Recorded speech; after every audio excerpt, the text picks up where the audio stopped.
안녕하세요, 김차공입니다. 지난 영상에서 우리는 현물과 선물의 구조, 롱과 숏의 개념, 그리고 거래 방식의 차이점에 대해서 공부했습니다. 혹시 아직 안 보신 분들은 꼭 1편 먼저 보고 오시는 걸 추천드립니다. 이번 영상에서는 선물 거래의 장점과 단점, 그리고 시작 전에 반드시 알고 있어야 할 리스크 관리법까지 자세히 알려드리겠습니다. 여기서 핵심은 하나입니다. 수익 기회를 어떻게 키우고 손실 위험을 어떻게 줄이느냐, 그 관점에서 선물을 다시 바라보는 것이죠. 지난 영상에서도 언급했지만 현물은 무조건 올라야 수익이 발생합니다. 하지만 선물은 다릅니다. 가격이 내려가도 숏 포지션으로 대응하면 수익을 낼 수 있습니다. 예를 들어 A트레이더는 비트코인이 저항 구간에서 하락할 것으로 판단하고 10배 레버리지로 숏 포지션에 진입했습니다. 그리고 실제로 2% 하락이 발생하자 하루 만에 20% 수익을 기록했습니다. 이처럼 선물은 다양한 시장 상황에 대응할 수 있다는 게 가장 큰 강점입니다. 내가 가진 자금이 100만원이라면 현물에서는 최대 100만원어치밖에 거래할 수 없지만 선물에서는 최대 10배, 20배까지도 활용할 수 있습니다.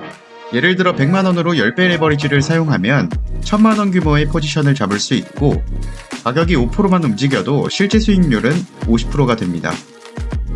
단기간의 수익률을 극대화할 수 있다는 점에서 전업투자자나 단타 트레이더들이 선물을 선호하는 이유 중에 하나입니다.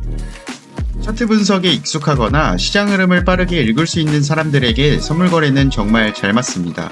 1시간봉, 15분봉 같은 짧은 주기로 진입과 청산을 반복하며 누적 수익을 쌓아가는 방식이죠.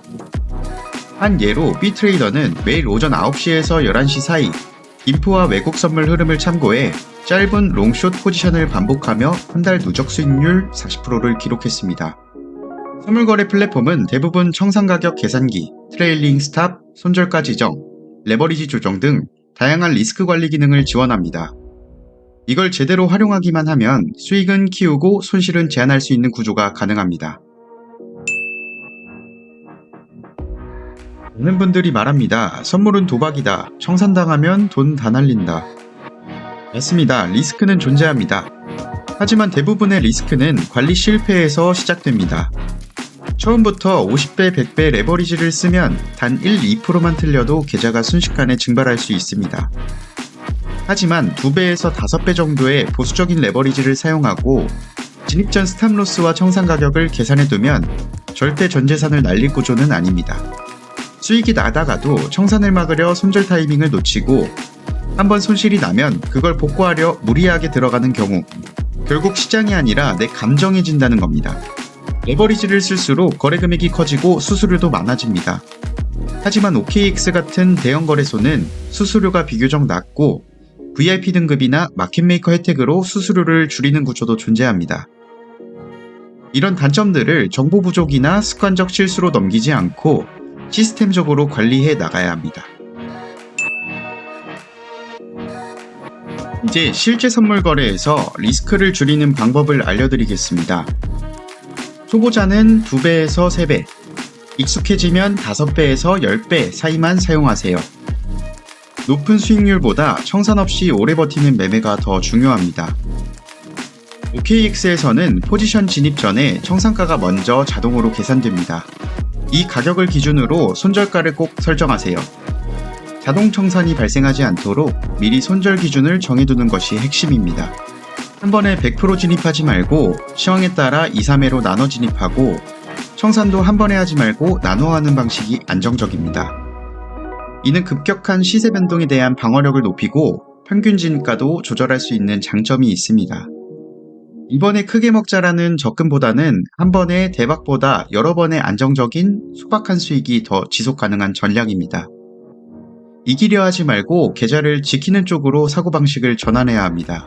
진입 이유, 시점, 결과, 감정 상태 등을 기록하다 보면 내가 자주 실수하는 타이밍이나 잘 맞는 패턴을 파악할 수 있습니다. 이를 통해 객관적인 복귀가 가능해지고 결국 자기만의 루틴과 전략이 만들어집니다. 이렇게 5가지 원칙을 기반으로 체계적인 매매 습관을 들이면 선물 시장에서 살아남을 수 있습니다. 자, 오늘 영상에서는 선물 거래의 장점 4가지, 오해받는 단점 3가지, 그리고 실전에서 반드시 필요한 리스크 관리 전략까지 아주 깊이 있게 정리해봤습니다. 혹시 이 영상부터 처음 보신 분이라면 1편 현물과 선물의 개념편을 꼭 먼저 보시는 걸 추천드리고요. 다음 영상에서는 선물 거래를 어떻게 시작하는지, 거래소 회원가입 절차부터 시작해 국내 거래소에서 해외 거래소로 자산을 안전하게 전송하고 입금까지 마치는 전 과정까지 직접 보여드릴 예정입니다. 선물 거래를 본격적으로 시작하고 싶은 분들에게는 꼭 필요한 영상입니다. 구독과 좋아요, 알림 설정 꼭 부탁드리고 저는 김차공 3편 영상에서 다시 인사드리겠습니다. 감사합니다.